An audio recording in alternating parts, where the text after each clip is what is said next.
Nama aku Igor. Aku sekarang umurnya 25 tahun. Dan sekarang aku bekerja sebagai HRD di perusahaan swasta. Oke, pendidikan dari dulu aku anaknya itu suka banget sains. Karena dari SMA aku IPA dan tadinya kuliah mau masuk kayak dunia sains gitulah, mau ngambil teknik atau dulu justru matematika murni sempat daftarnya, tapi nggak keterima. Terus mungkin karena sakit hati kali ya, jadi kayak nggak keterima sains, ya udahlah, pindah jurusan, pindahlah ke ilmu komunikasi waktu itu. Dan dari ilmu komunikasi itu kurang lebih kuliah 4 tahun merantau di Solo. Dan abis selesai kuliah komunikasi, pada saat itu butuh kerja magang kan ya finalnya. Nah, ketika magang itu jujur lowongan untuk dunia komunikasi itu lagi minim. Adanya waktu itu aku keterimanya adalah sebagai HR bagian employee relation. Employee relation itu kalau di HR ya masih ada hubungan dengan komunikasi lah, karena kita kan managing communication ya di manajemen dan juga internal perusahaan. Dari situ itu pertama aku terjun ke dunia HR sebagai employee relation di salah satu perusahaan telekomunikasi. Dan di situ akhirnya aku mulai tertarik untuk belajar lebih tentang managing karyawan di sebuah perusahaan ya. Jadi dari situ akhirnya mulai tertuju mau fokus untuk di bidang HR untuk karir masa depannya bahkan sampai sekarang.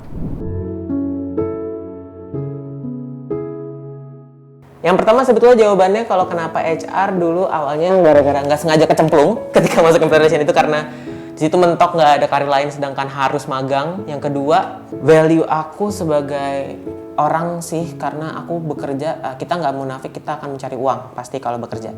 Tapi di situ aku mau mencari benefit lain dalam arti aku bisa berkontribusi apakah aku bisa berguna bagi orang lain atau enggak. Lebih ke moral value sebagai humannya aja sih. Indian itu akan jadi amal jariah aku juga kan istilahnya. Kalau ditanya bisa diterapkan atau enggak, jujur iya. Karena ketika aku jadi HR ini pun juga aku bertemu berbagai macam orang dari background pendidikan, dari background pekerjaan, umur, jenis kelamin, dan juga sifat-sifat karakter mereka.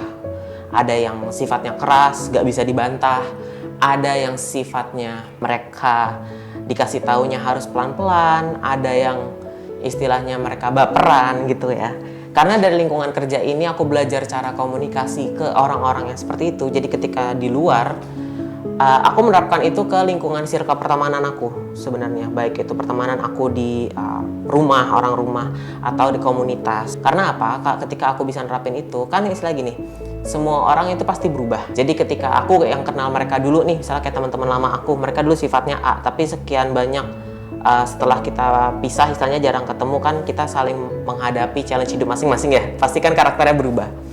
Nah, di situ aku juga jadi bisa beradaptasi nih, menyesuaikan cara aku bergaul dengan mereka. Banyak yang bilang HR itu public enemy. Ini bukan dari sisi karyawan aja ya. Bahkan perusahaan kadang ngelihat HR itu public enemy dalam artian kok perusahaan kadang ngelihatnya kita terlalu membela karyawan ngelihatnya kita terlalu membela perusahaan. Tapi instead of public enemy, aku bisa bilang HR ini justru kita sebagai undercover heroes. Maksudnya adalah kita nggak perlu kelihatan kerja kita seperti apa, tapi justru HR ini kan berusaha untuk menjaga kestabilan yang ada di perusahaan.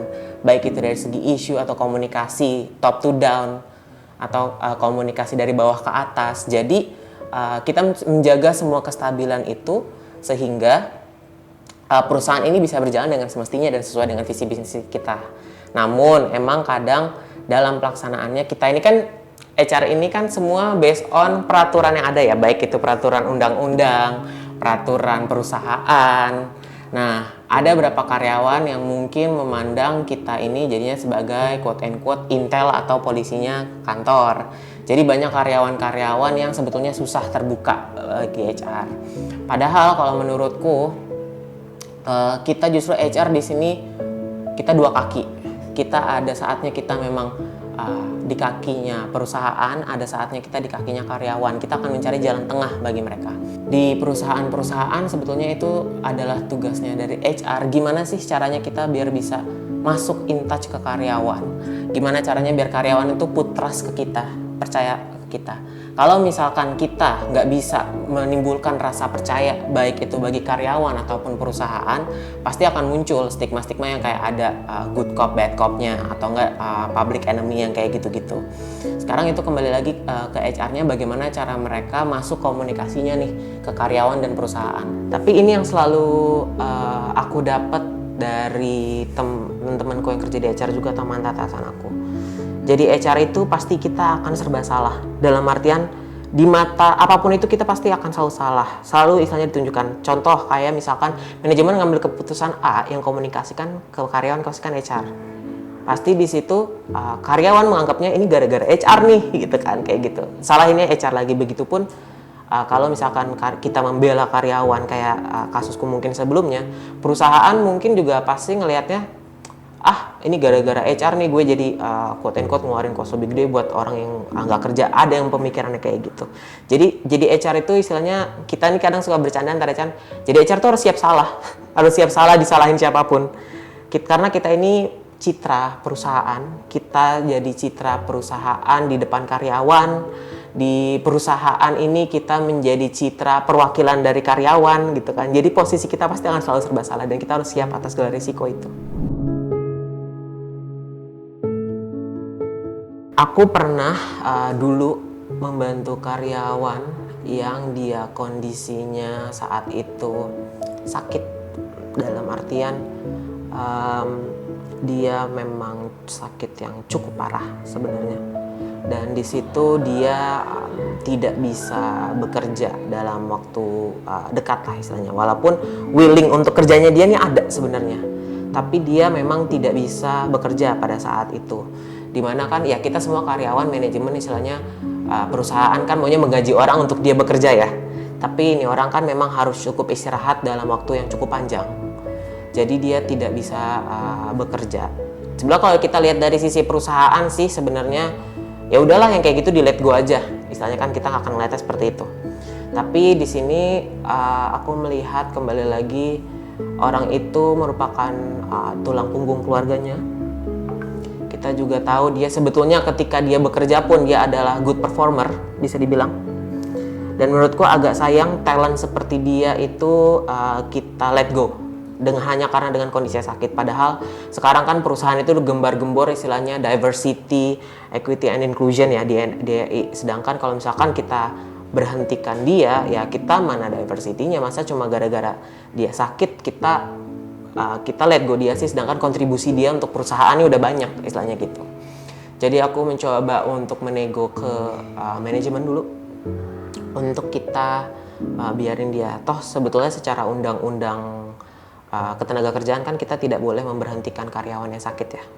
Kita tidak boleh memberikan karyawan yang sakit berkepanjangan sampai dengan 1 tahun. Baru perusahaan boleh take decision apakah mau di let go apa enggak.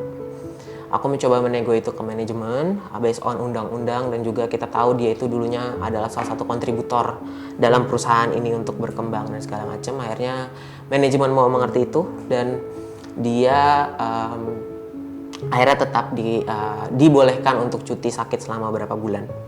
Tetap fokus untuk kesehatannya, dan kita juga sebagai perusahaan juga memberikan support yang kita berikan ya, selain support secara ada benefit karyawan, memang itu benefit kesehatan, kita juga memberikan support, misalnya kita memberikan donasi lah untuk membantu biaya pengobatannya, karena memang biaya pengobatannya cukup mahal.